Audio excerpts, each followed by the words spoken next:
they know that we're not having the MI along with them. It's another thing entirely to be in the water with the victim, saying, I will swim you to safety. And right now, we are in the water with them.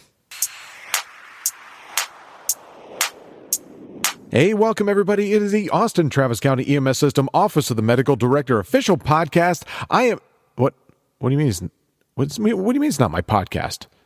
Well, whose podcast is it? She called me a relatable nerd? What? Oh, Ginger Locke. White Tiger does not have to take this abuse. I have hundreds of people trying to abuse me. Fine, I'll do a guest spot. I guess I'll be a supporting actor, I suppose. Fine. All right. Well, Ginger asked me to say a few words here, and I suppose I'll try to say something that's funny and relatable and deep and all that stuff. Maybe not. Right now I'm just like totally buried by COVID and the emergency response and public health and all that kind of stuff. I'm sure pretty much is the same as y'all are. Fortunately, I got to spend a little bit of time over the weekend with my daughters, and they are locked down just like everybody else is. And my wife, who's a saint, is trying to figure out how to be a good homeschool teacher, although she and I believe that schooling children should be much like flying an airplane, should be left to professionals. But we're figuring this out as we go. But get to see the kids, and one of the favorite things they love to do is ride bikes on down to a little convenience store where they have slushies. And we went and got us a couple of ices or slushies, whatever you want to call them. And we're sitting outside there on the table, and right by us is a trash can, and there's some bees by the trash can. And so my older daughter is 11, Juliana. She's like, oh, bees. I'm like, well, it's okay, honey. They're going to leave you alone. They're not going to bother you if you don't bother them. It's all good. He's like, oh, but bees. And she runs away from the bees and doesn't want to be near the bees. And let's go over here. But, oh, no, there's more bees over there.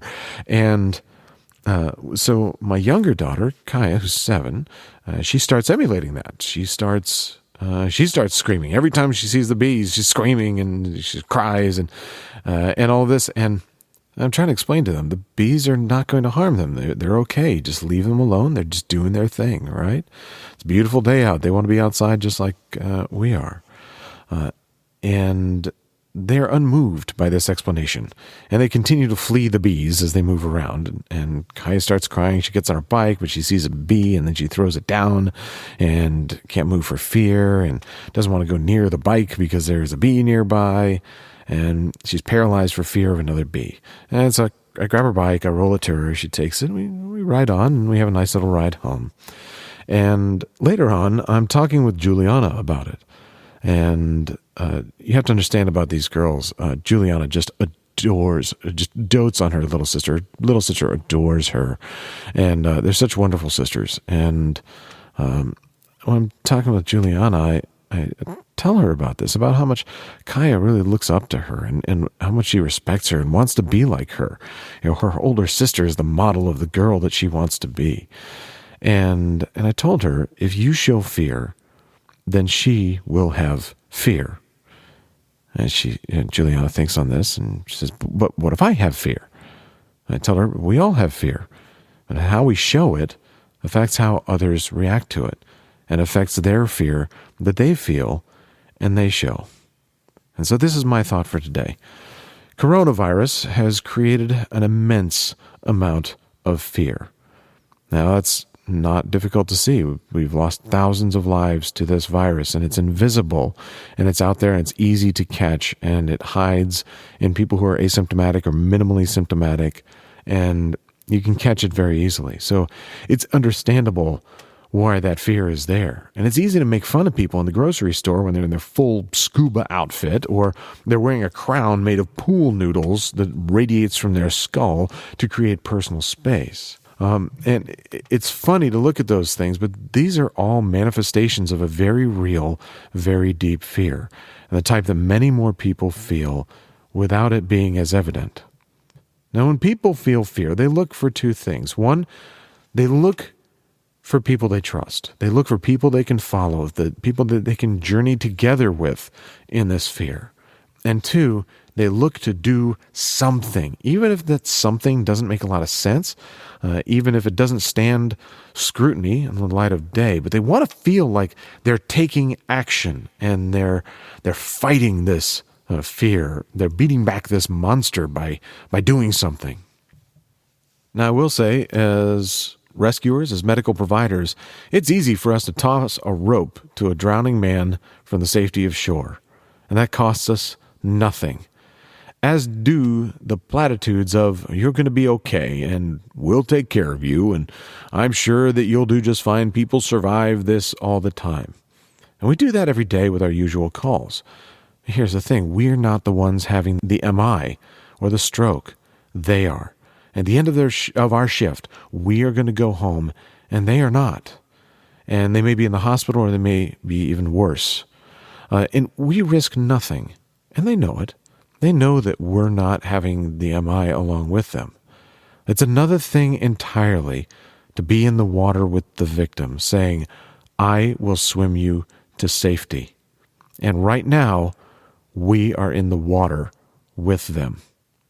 And we say things like, in a time like this, we can't wait for the normal processes that we have to act.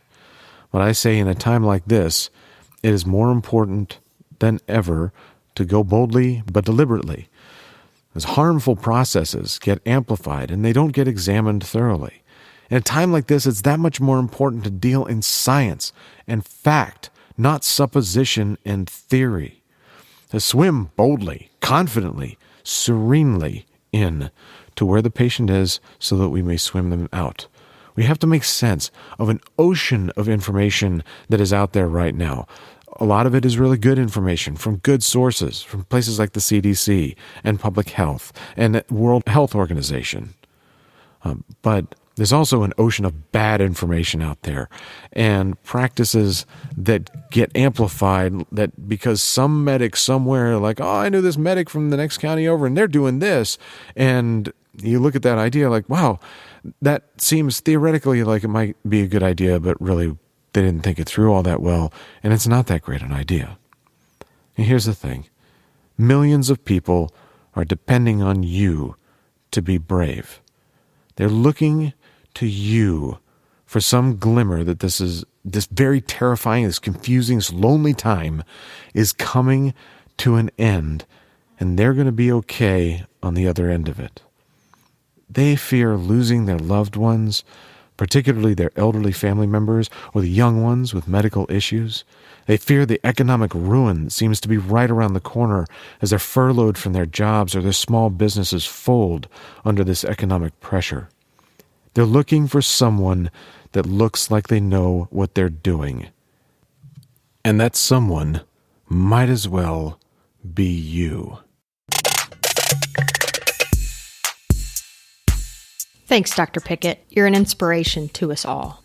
And thanks to iSimulate for their ongoing support of the podcast. I've got good news. Soon, we will be getting back to the Thinking series with an episode on bradycardia in the coming months. It's with Dr. Heidi Abraham. But until then, here she is playing her harp. That's right, you heard me. Her harp.